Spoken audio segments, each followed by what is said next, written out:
се повлекоа. Во еден момент рекоа со среќа нека вие. И од тој ден веќе не Да, ма вечерта беше критично. Да. Вечерта требаше да бидете преселени ноќе 3-4 сат. Да. Нешто силом, нешто милом, што би се рекло. Не го направија тоа, веројатно проценија дека ќе најдот голем проблем. Не, да немаше многу. Ја бев таа ноќ таму кај вашите шатори цела ноќ до Сабајле. Немаше многу пазачи, за разлика од другите денови. Нагло ги снема пазачите. Остана пар новинари, мислам дека освен Ситови Фокус нешто таму беше Дневник и така. Па такво нешто им направија на вие што штрекува пред крај до нас, тие од независните синдикати ги преселија, никој ништо не кажа. Но мислам дека се одлучија на варијанта да не се закачаат со студентите, зашто знаеа дека тука има огромна сила. Така баре мислам. Добро, и дојда барањето собрани, вие отидовте да ги презентирате и еден ден требаше да се донесе одлука да се прекине со тоа. Како дојде до тоа? Повеќе луѓе падна. 4-5 случаи имаше на исцрпеност, се сеќам, 2 покритични.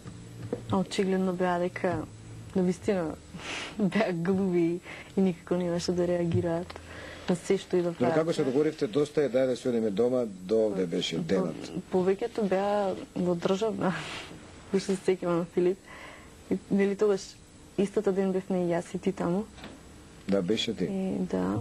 Ти почна да плачеш на мене, сеќа. Плачев јас многу тогаш, си наплакав за цел живот. Ако,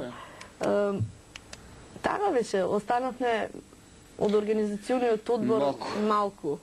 И видовме дека навистина го нема крајот, мислам крајот сме да умреме, ништо друго. Беше нели голема цената да се изгуби некого за да се дојде до некоја. А добро, ви ветри некој нешто тука на крај, дека нешто ќе се промени, дека нешто ќе добиете, само престанете со нешто конкретно, не говориме. Немаше ветување. Немаше ветување, без разлика на тоа што многу луѓе не можат да разберат, ние сепак тие протести ги правевме онака сами и ги правевме со чувство, со идеја.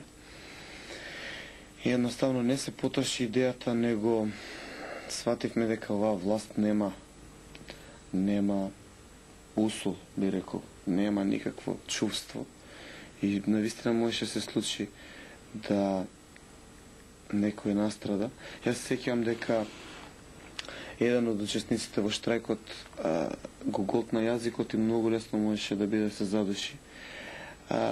Го однесува во безсвесна состојба. И тоа баш онака и мене... Панкер ли беше? Не беше панкерот, беше... Антонио не беше? Не беше Антонио, беше... Така, ја веќе не му се сеќавам на името. Александар. Александар, да. Страшно беше.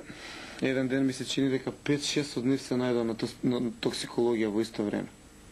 Немаше више кој да остане во шаторот. А став беше да не го освежуваме шаторот. Да не менува. Затоа што ќе беше, да, едноставно ќе беше бесконечен процес. Веројатно и денеска ќе траеше и ништо немаше се смени со таква метода, нели, на шатор. А еве, сега ми текна дека на 8 март жените и председателот Глигоров исто така испогазија тревата. Не бе испогазија. Штрекувавме, па никој не се јави. Ние имавме еден шатор, не има повеќе. Да, имаше едно среќавање во градскиот парк. Да. Со Сојузот на жените, јас сега неќем да кажам Скопје, Македонија, ти не се сеќам, главно беше некоја институција од тој тип.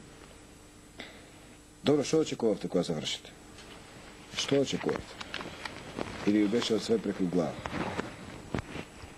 Ја морам пак да кажам за волја на оние аналитичари кои после тоа многу ги извртеа фактите, дека сето озвучување беше на Жими Мајка давано, ден денеска не е платено, ти знаеш тоа, да. Добро. Дека имало партиски интереси, имало, ние и тогаш рековме легитимно право на секоја партија, секоја ситуација по демократски пат да ја искористи за своји потреби или во своја корист да ја сврти, но дека ти беше еден од поумерените членови и едно време тргна радикални барања, дури на медиумите кажувани, дека треба да се оди да се бутка владата од страна студентите. Се сеќаш, ја мислам, тоа беа 2-3 дена во серија. Да. Барања едни, треба да одиме на собрание, треба да одиме на влада. И веројатно сакајќи да помогнам, морам тоа да кажам, дека некој луѓе не вида што не треба. Една ноќ ми е преседавме во феријален, да те убедам да не правите глупости, зашто тоа више не е тоа. Од утредента мислам дека ти успеа да го амортизираш тој напад на влада на собрание. Тоа е битно за овие аналитичари кои упорно тврдат дека Филип дал радикален тон на јас ја знам истината од другата страна и редно е да ја кажеме. Оваа прилика од друга можда нема да имам можност. Да. Па не знам, ако се смета... Мислиш ли дека случајни беа тие барања? Додиме на влада, додиме на собрание. Таму имаше не само студенти, да. Не оно што во шаторот се случува. Да, како минува деновите, составот на луѓето се менуваше. Еднаш во почетокот имаше најмногу студенти, односно средношколци, па имаше баланс понатака меѓу студенти и средношколци. На крај почна да излегуваат незадоволни луѓе. Па имаше незапослени, не знам како невработени социјални случаи, секакви луѓе, здруженија се јавува за подршки.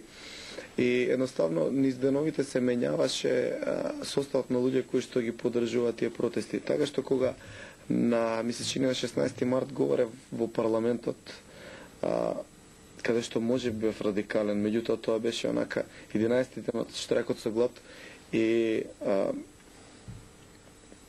веќе не знам кој 20 и некој 30 ден од вкупните протести, едноставно и тоа беше некаква логичка следба, тоа логички следуваше и јас